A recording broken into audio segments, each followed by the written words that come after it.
Briefing du ministère russe de la Défense. Les forces armées de la Fédération de Russie poursuivent l'opération militaire spéciale en Ukraine.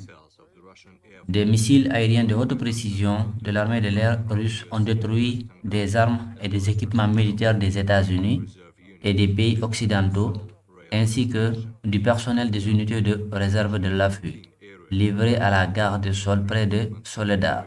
En outre, 19 zones de concentration de main-d'œuvre et d'équipements militaires, un passage de ponton pour les troupes ukrainiennes près de Tchougunev et 6 dépôts de missiles et d'armes d'artillerie près de Krasnaya, Gora, Verkham, Makaya en République populaire de Donetsk, Novodursk en République populaire de Lugansk, Reznikovo et Nikolai dans la région de Kharkov ont été détruits.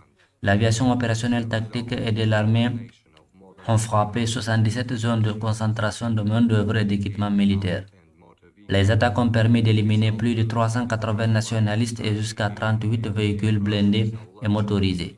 Les troupes de missiles ont détruit un lanceur de missiles anti-aériens aux AKM près de Nikolai, un lanceur de roquettes multiples Smerch près de Soledar, et 8 stations radar de détection et cibles aériennes près de Velki.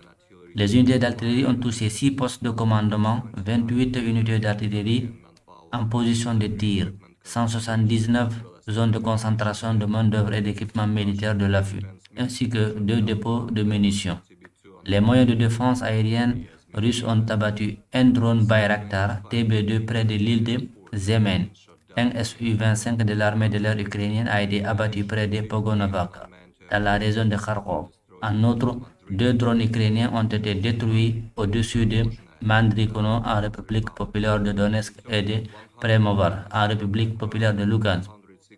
Au total, 157 avions et 116 hélicoptères, 768 drones, 298 systèmes de missiles anti-aériens, 2933 chars et autres véhicules blindés de combat, 336 systèmes de roquettes à lancement multiple, 1411 pièces d'artillerie de campagne et mortiers, ainsi que 2758 unités de véhicules militaires spéciaux des forces armées ukrainiennes ont été détruits au cours de l'opération.